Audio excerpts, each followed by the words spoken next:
Alright, what's going on YouTube? That Ginger's fishing, back at it. Again, on the phone cam, I know. We've got Briggs in here again, down here.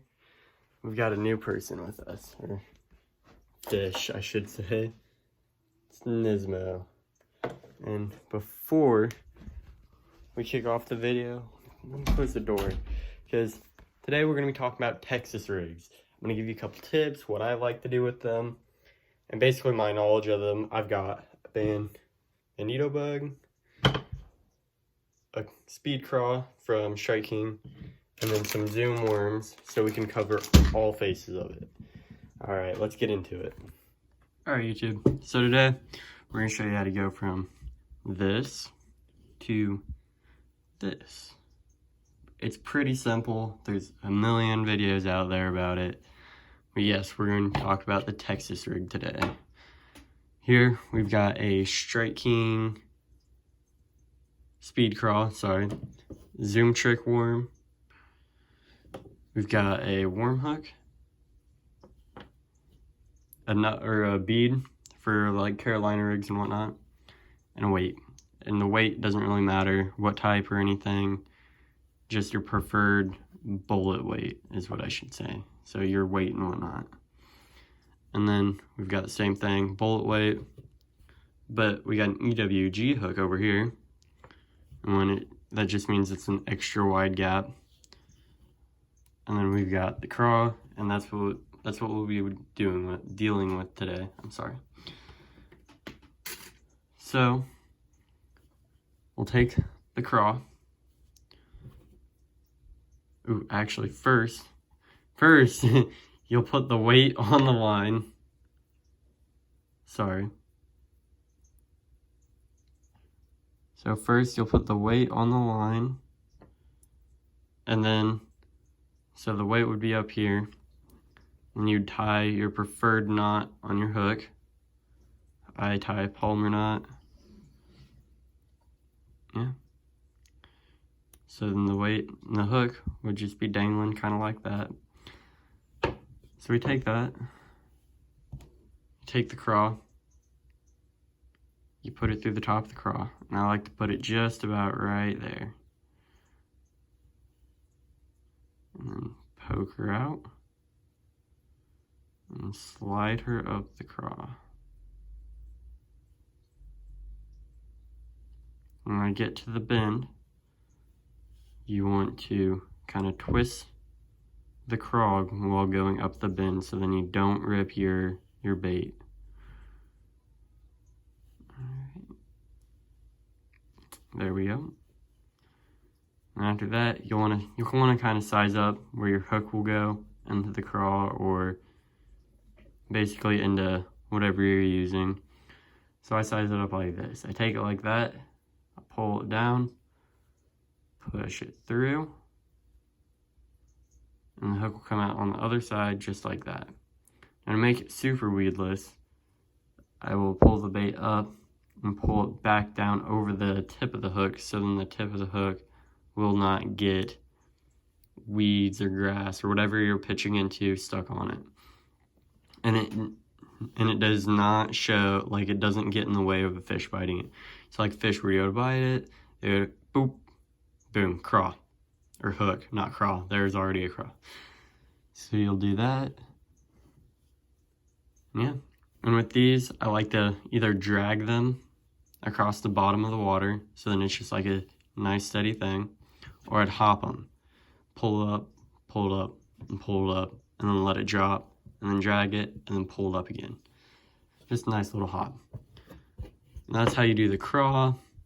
And now for this, for the worm, and I'm actually going to try something I seen that Hot for Bass does on Instagram. I've never done it before, so we'll get me some line. So I'll get you some line. This is 17-pound fluorocarbon. Just some regular line from Walmart. So with this, you will need bobber stops, I think.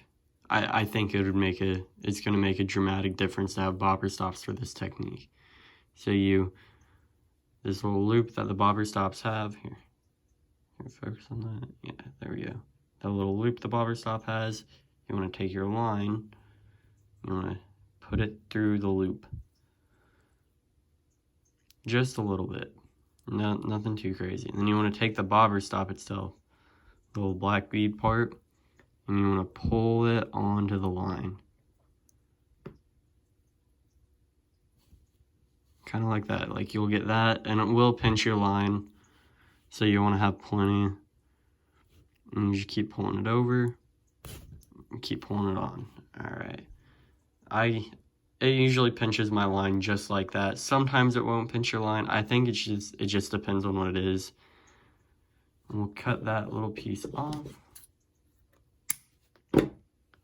Alright. So now we have the bobber stop on the line.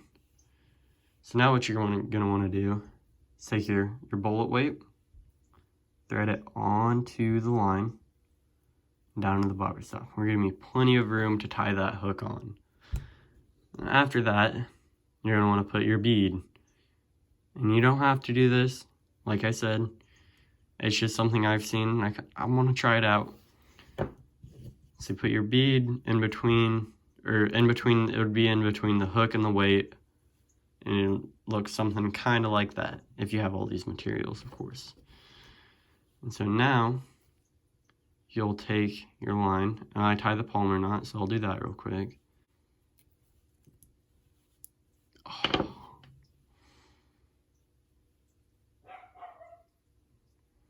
Alright, so now that you've, as you can see, ran out of line a little bit, and it all fell off.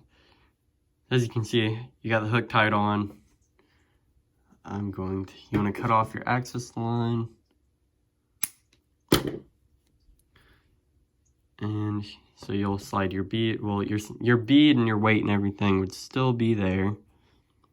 But Austin's did not, they kind of fell off. And which you can do it like this, but I don't see a reason why not to use bobber stops. It just makes it that much easier to fish with and whatnot. I think you get an easier cast. The weight's not moving up and down everywhere. Yeah. So you would do that. And we're going to tie a little square knot or overhand. I'm not really sure. We'll make that be our bobber stop. Yeah. Alright. So now that you have that, you take your worm of choice, or really anything. You can put a worm on an EWG. You can put a craw on a worm hook. This is just how I fish it. And then these are my ways of doing it.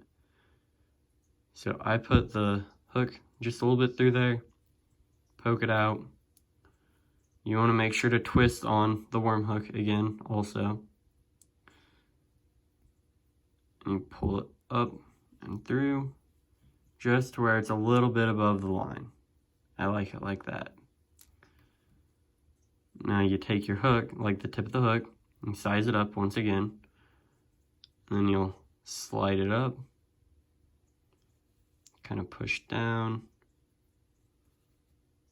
and poke it. I like mine to sit fairly flat like that. And now I will take the top of the lure and push it over the top of the hook, so then it is extremely weedless at that point. And there you go. That is what a Texas rig looks like with a bead. Here you go. Alright. So that'll be it for this video.